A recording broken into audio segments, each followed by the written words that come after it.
Assalamualaikum warahmatullahi wabarakatuh.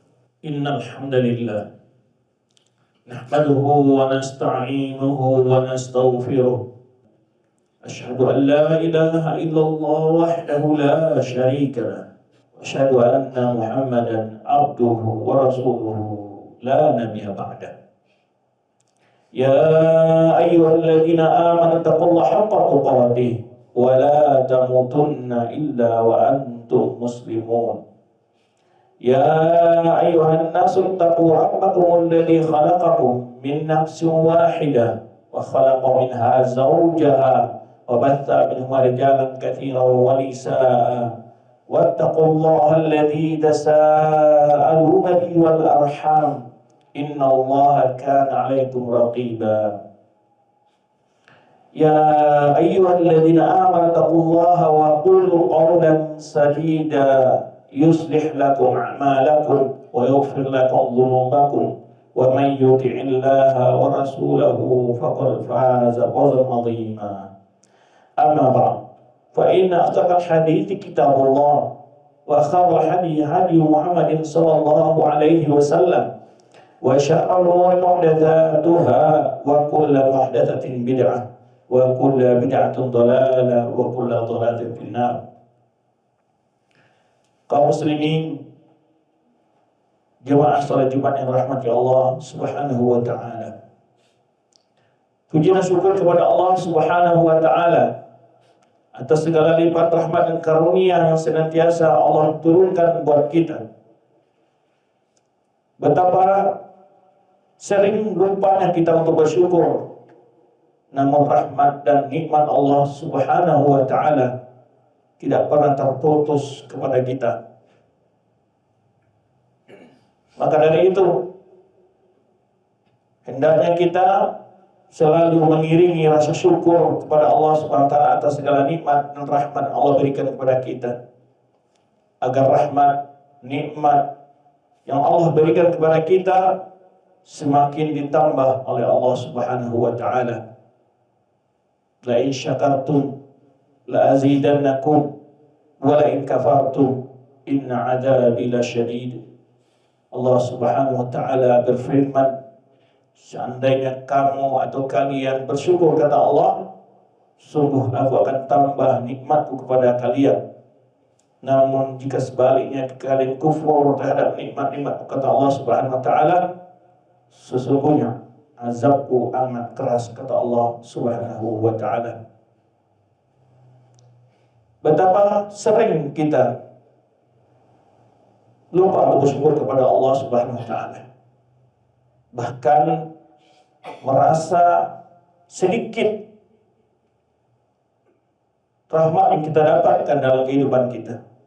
Sehingga ketika syukuran itu semakin hari semakin melupakan kita terhadap nikmat-nikmat Allah Subhanahu wa taala. Maka suatu hal yang dapat meningkatkan rasa syukur kepada Allah Subhanahu wa taala adalah ketika kita melihat orang-orang yang jauh lebih di bawah kita, baik dari sisi kesehatan maupun dari sisi hal-hal lainnya. Terutama lagi adalah nikmat dibukakannya hati kita untuk menerima kebenaran, mengamalkannya, dan berbuat taat kepada Allah Subhanahu wa taala. Salawat dan salam kepada Nabi kita Muhammad sallallahu alaihi wasallam. Semoga kita senantiasa dibimbing Allah Subhanahu wa taala untuk istiqomah di atas sunnah beliau, bersemangat mempelajarinya, mengamalkannya, serta mengajarkannya. Karena tidak ada jalan untuk mencapai keridhaan Allah Subhanahu wa taala dan meraih kasih sayang Allah Subhanahu wa taala kecuali melalui sunnah dan ajaran Rasulullah SAW. Qul in kuntum tuhibbunallaha fattabi'uni yuhibbukumullah. Allah Subhanahu wa taala berfirman, katakan hai Muhammad, jika kalian benar-benar cinta kepada Allah, fattabi'uni, ikutilah aku, kata Rasulullah SAW, atas perintah Allah untuk mengucapkan kalimat itu. Yuhibbukumullah, niscaya Allah pasti akan mencintai kalian. Para jemaah salat Jumat yang dirahmati Allah Subhanahu wa taala. Dalam khutbah yang singkat ini kita mencoba tafakur tentang perjalanan waktu. Karena tanpa kita sadari, tanpa terasa, tinggal hitungan hari kita akan memasuki bulan yang penuh berkah, yang penuh rahmat, yang penuh dengan kebaikan, dan penuh dengan ampunan. Namun suatu pertanyaan yang harus kita hadirkan dalam diri kita masing-masing, seberapa kita akan memaksimalkan. Maka mulai dari ini, lakukan langkah-langkah untuk dapat maksimal menggapai segala kebaikan di bulan itu. Apa langkah-langkah itu? Pertama adalah belajar berbagai hukum perkara yang berkenaan dengan bulan Ramadan tersebut. Mulai dari adab-adab berpuasa, rukun dan syaratnya, hikmah dan keutamaannya. Lanjut dengan berbagai ibadah-ibadah agung lainnya. Qiyamul Ramadan, bagaimana pelaksanaannya sesuai dengan sunnah Rasulullah SAW. Qiraatul Quran, hendaknya mulai hari ini kita yang belum lancar makhraj dan tajwidnya berupaya untuk belajar dengan baik, sehingga pada bulan Ramadan dapat memaksimalkan waktu yang penuh berkah tersebut untuk beribadah kepada Allah Subhanahu wa ta'ala. Pada hari ini kita berada pada bulan Sya'ban yang sudah berlalu beberapa hari, di mana tanpa kita sadari kedatangan bulan Sya'ban ini sebelumnya juga tidak kita sadari. Sibuk pagi sore pekerjaan, tiba-tiba sudah masuk Ramadan. Maka yang sebelum masuk bulan Ramadan ini, sadarilah bahwa kita akan kedatangan bulan yang penuh berkah. Semana seseorang bila ada akan kedatangan tamu penting, pasti dia mulai membersihkan rumahnya, mengatur berbagai susunan barang yang ada di sekitar rumahnya, taman-tamannya. Karena bulan Agung sudah mendekati, maka langkah-langkah yang perlu kita lakukan adalah membersihkan diri dari dosa dan kesalahan. Sambutlah bulan Agung itu dengan taubat kepada Allah Subhanahu wa ta'ala, agar ibadah kita di bulan tersebut benar-benar diterima oleh Allah Subhanahu wa ta'ala. Maka oleh sebab itu Rasulullah SAW semuqaddimah sebelum datang bulan Ramadan, beliau banyak melaksanakan ibadah-ibadah sunnah, terutama puasa pada bulan Sya'ban.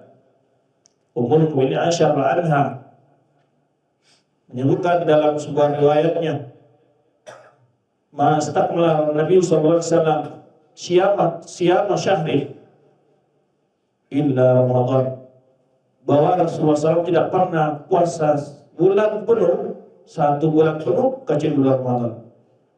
Wa ma aktsara yasumu minhu fihi min Sya'ban, dan beliau banyak sekali berpuasa pada bulan Sya'ban. Para ulama mengomentari, kira-kira kenapa alasannya? Apa alasannya dan kenapa? Apa hikmahnya? Para ulama menjelaskan kedudukan puasa bulan Sya'ban dengan puasa bulan Ramadan seperti sunnah qabliyah, dan puasa bulan Syawal adalah sunnah ba'diyah. Dalam sholat fardu kita ada namanya sunnah rawatib. qabliyah dan ba'diyah. Ibnu Rajab dalam kitab beliau Lataif Ma'arif menjelaskan, maka posisi bulan Sya'ban dipuasakan adalah pertama kedudukannya seperti sholat qabliyah, sholat sunnah qabliyah.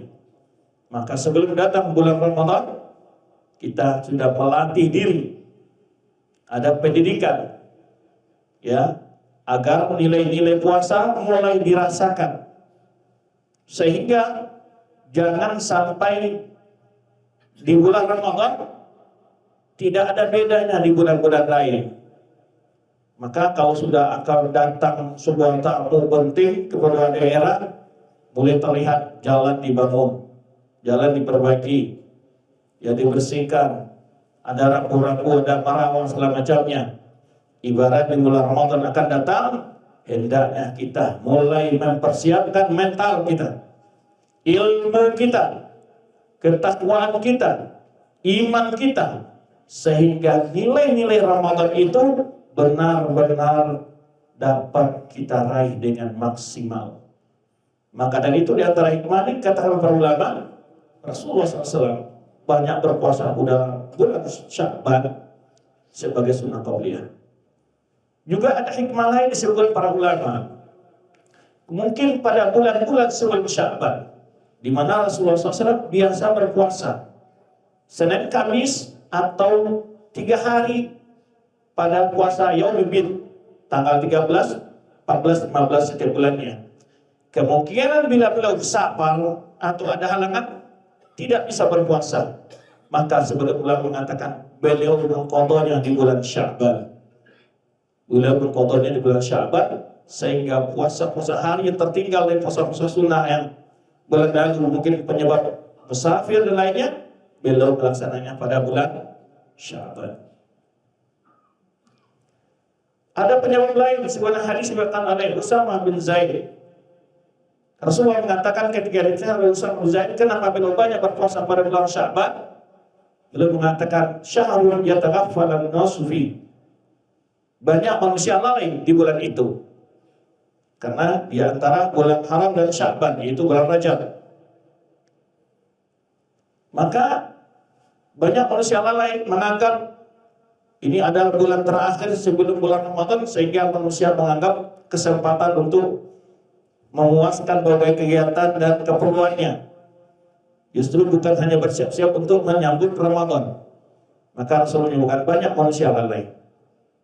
Para ulama komentari, keutamaan sebuah ibadah adalah ketika orang lalai melakukannya, maka kita menghidupkannya. Maka oleh sebab itu bulan Qiyamul Lail kenapa tinggi pahalanya? Karena saat itu orang sedang tidur nyenyak. Ya. Atau para ulama juga menyebutkan, ya, bahwa bulan Sya'ban dipuasakan oleh Nabi SAW.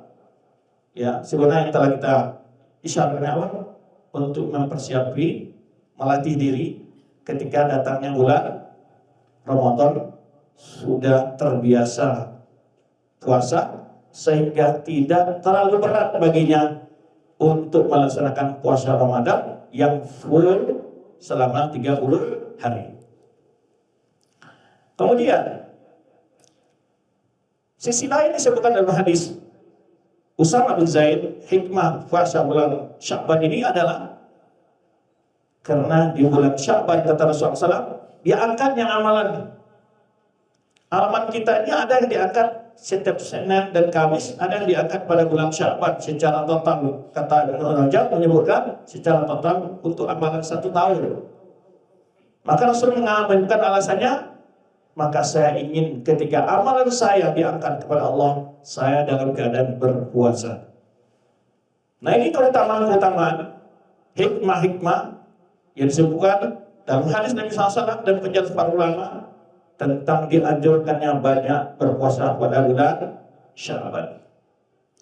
Ada hikmah lain, yaitu Aisyah anha menyebutkan, saking banyaknya Rasulullah SAW berpuasa pada bulan Sya'ban, ulama juga menyebutkan alasan yang memberikan kesempatan kepada istri-istri beliau untuk mengqadha puasa Ramadannya yang lalu. Jika pada bulan Ramadan yang lalu para istri beliau kedatangan bulan, ya, makanya Aisyah menyebutkan bahwa Aisyah menyebutkan dalam riwayatnya, aku tidak punya kesempatan untuk mengqadha Ramadan yang tertinggal kecuali pada bulan Sya'ban. Ya, maka oleh sebab itu di sini terdapat pelajaran bagi para suami, hendaknya juga mengingatkan istrinya, anaknya, apakah puasa bulan Ramadan yang lalu jika ada yang tertinggal sudah dibayar atau belum. Barakallahu fikum. Aqulu ma tasma'un wa astaghfirullah li wa lakum wa li sa'iril muslimin fastaghfiruhu innahu huwal ghafurur rahim. Alhamdulillahirabbil alamin wassalatu wassalamu ala rasulil amin wa ala alihi wa ashabihi wa man sara ala naji ila yaumiddin. Para jemaah rahmati Allah Subhanahu wa taala. Namun di bulan Sya'ban ini juga ada peringatan-peringatan yang dilarang oleh para ulama, karena hadisnya tidak ada satupun yang sahih seperti dijelaskan oleh Ibnu Hajar Asqalani rahimahullah. Itu dikenal dengan malam nisfu Sya'ban. Ada sebagian kaum muslimin melaksanakan ibadah-ibadah tuntunan yang tidak ada tuntunannya dalam sunnah Rasulullah SAW. Maka jangan sampai mencederai amal-amal soleh kita dengan amal-amalan yang tidak ada tuntunannya dari Nabi SAW. Allahumma shalli ala Muhammad wa ala ali Muhammad kama shallaita ala Ibrahim wa ala Ibrahim wa barik ala Muhammad wa ala ali Muhammad kama barakta ala Ibrahim wa ala Ibrahim fil alamin innaka Hamidum Majid. Allahumma fil muslimin wal muslimat wal mu'minina wal mu'minat. Allahumma ati nufusana taqwaha wa zakkiha anta khairu man zakkaha anta waliyyu maulaha. Allahumma aslih lana dinal ladzi huwa ismatu amrina wa aslih lana dunyana allati fiha ma'ashuna wa aslih lana akhiratana allati ilaiha ma'aduna waj'al hayata ziyadatan lana fi kulli khair wal mauta rahatan lana min kulli syarr. Rabbana dhalamna anfusana wa illam taghfir lana wa tarhamna lanakunanna minal khasirin. Rabbana hab lana min azwajina wa dhurriyyatina qurrata a'yun waj'alna lil muttaqina imama. Rabbana atina fid dunya hasanah wa fil akhirati hasanah wa qina adzabannar. Ibadallah, innallaha ya'muru bil 'adli wal ihsan wa ita'i dzil qurba wa yanha 'anil fahsya'i wal munkari wal baghi ya'idukum la'allakum tadhakkarun. Wadhkuruhu 'ala ni'am yazidkum washkuru ala ni'am yazidkum wallahu ya'lamu ma tasna'un.